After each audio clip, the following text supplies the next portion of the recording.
The chair recognizes Mr. Baumgartner of Washington for 5 minutes. Well, thank you, Mr. Chair, and very much appreciate this distinguished panel and this hearing being held. Trying to restore college sports is one of the reasons I came to Congress, and it's very interesting to me. I certainly don't believe that college athletes are employees, but I also think many of the aspects of collective bargaining should be brought to the results of what would happen with collective bargaining should be brought to the collegiate athlete system. College athletics are highly subsidized public goods, and I think they should be regulated as such. What our goal should be is we have more money in the system now, but we have less athletic opportunities than ever before. What our underlying principle should be is to create new opportunities, both for the benefit of the student athletes, but in this day and age, as American society becomes more political and more partisan, there's an important piece of social cohesion and camaraderie and societal benefit that just comes from everything that we love about college athletics. And so I think it needs to be restored.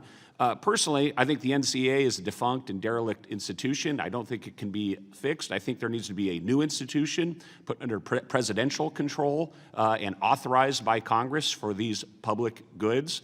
I think there has to be a system of fairness and competitive balance across the system, both the athletes and the schools. And if all the money goes into SEC football and Big Ten football and a little bit to basketball, then the Olympic sport athletes are going to be the ones that are going to suffer. So if we can treat the system equally amongst all sports and all athletes, I think we will get the solution that is in the best public interest.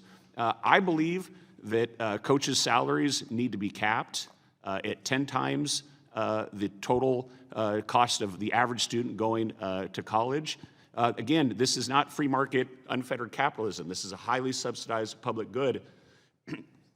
There's not a lot of societal benefit of a football coach making over $10 million a year. What you want is competitive balance. All of us that enjoyed college football, and I grew up watching Power 5 football, it was just as much fun for the fans and the students when the coaches were making $200,000 or $500,000 a year as when they're making $10 million. It's this unfettered arms race and this nonsense like having slides and these ridiculous whirlpool baths and these special chairs in all the locker rooms so they can entice recruits. There's no benefit to you guys as athletes with that. And then finally, the idea that we would have transcontinental conferences where student athletes are a volleyball team is going from Eugene, Oregon to Rutgers in New Jersey midweek, that's insane. That's not what the public wants to pay for. So Congress has all the tools to put this back together. You know, I believe that we should put NIL into a pool and share it equally amongst all athletes. I think we should pool TV revenue for all sports so that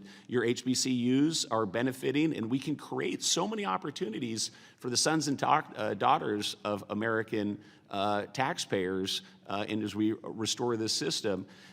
You know, to my question, Ms. Wine, do you believe, you know, the future young ladies like yourselves playing softball right now, I mean, what needs to happen so that there would be more opportunities for young ladies like yourself and not less? And do you worry when you watch all the money going into football and men's basketball that there's going to be less opportunities for young ladies like yourself?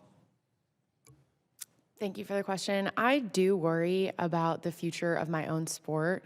I worry about the future of all female sports in this conversation. I dreamed as a little kid that I would get to play at the World Series, and fortunately enough, I went to 2. And I think that every young softball player now should continue to have that dream and not have to worry that those opportunities won't be created for them or still there for them. I can't give you the best solution, in my opinion, for this, just because I'm here to talk about how my experience as a student athlete. But I do think that there needs to be a balance. Well, you know, I hope we have a unique opportunity, I think, in a bipartisan fashion, you know, with this president. Again, these are public goods.